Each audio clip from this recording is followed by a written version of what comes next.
Praise the lord. ప్రభువైనటువంటి యేసుక్రీస్తు నామమున మీకందరికీ నా హృదయపూర్వకమైనటువంటి వందనాలు తెలియజేస్తూ ఉన్నాను. వాక్య ధ్యానంలోనికి ప్రవేశిద్దాం. 2వ సమూయేలు గ్రంథము 11వ అధ్యాయము 3వ వచనము 3వ లైన్లో, స్నానము చేయు ఒక స్త్రీ కనబడెను. Praise the lord. దావీదు పైనుంచి చూస్తూ ఉన్నప్పుడు స్నానము చేయు ఒక స్త్రీ కనబడెను.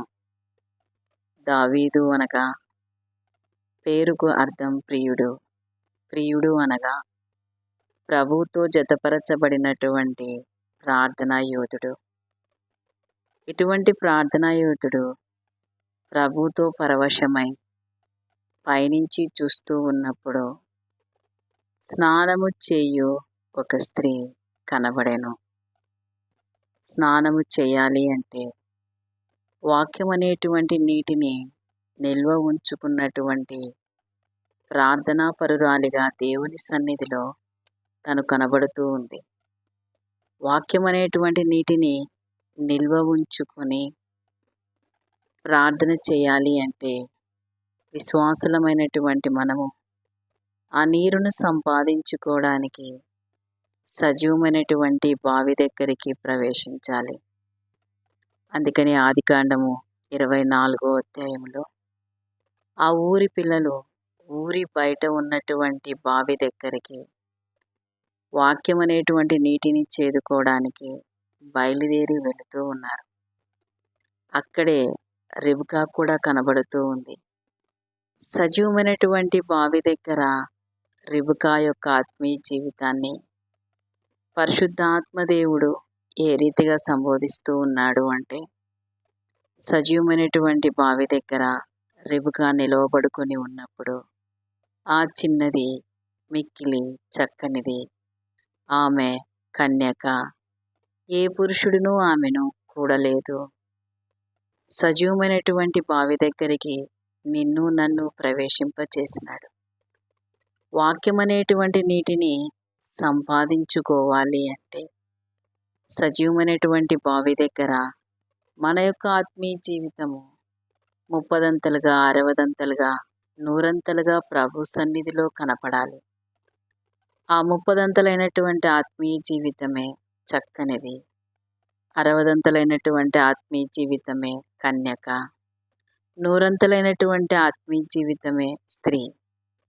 ఇటువంటి పరిపూర్ణత కలిగినటువంటి విశ్వాసిగా నువ్వు కనబడుతుంటేనే ఆ యొక్క క్రీస్తు అనేటువంటి బండ మీద నీ పాదములను నిలవబెట్టి నీ అడుగులు స్థిరపరుస్తూ బావిలోనికి వెళ్ళి వాక్యం అనేటువంటి నీటిని నింపుకొని పైకి తీసుకొని రావడానికి అర్హమైనటువంటి విశ్వాసిగా ప్రభు నిన్ను ఎన్నుకుంటాడు. రెండవది, వాక్యం అనేటువంటి నీటిని మన దగ్గర ఉంచుకొని స్నానం చేయాలి అంటే రెండవ విధానం అక్కడ కనబడుతూ ఉంది. 3 పెట్టెల త్రాడు కలిగి వాక్యం అనేటువంటి నీటిని చేదినప్పుడే వాక్యం అనేటువంటి నీటిని నిల్వ ఉంచుకొని ప్రార్థన చేయుట ఆరంభించుటకు సాదృశ్యంగా ఇక్కడ కనబడుతూ ఉంది. రక్షించబడినటువంటి విశ్వాసులముగా చాలాసార్లు మన యొక్క ప్రార్థనా జీవితంలో ప్రతిరోజు మన యొక్క ప్రార్థనా జీవితాన్ని గమనిస్తూ ఉన్నప్పుడు వాక్యమును దగ్గర ఉంచుకొని వాక్యం అనేటువంటి నీటిని సంపాదించుకొని ప్రార్థనను ఆరంభిస్తూ ఉన్నామా?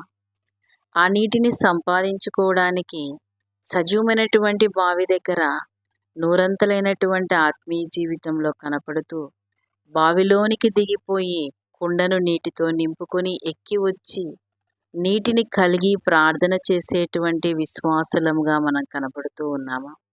అంతే మాత్రమే కాదు, 3 పెట్టెల త్రాడు కలిగి వాక్యం అనేటువంటి నీటిని చేదుకొని నిల్వ ఉంచుకొని వాక్యానుసారంగా ప్రార్థన చేసేటువంటి విశ్వాసులంగా మనం కనబడుతూ ఉన్నామా?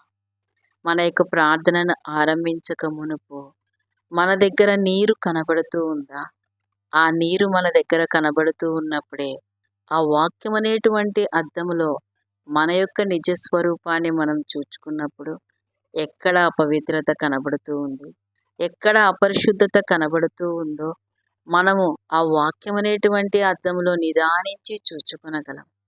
రెండవది, ఆ యొక్క అపవిత్రత, ఆ యొక్క అపరిశుద్ధత పోగొట్టుకోవాలి అంటే ఉదక స్నానము చాలా అవసరం.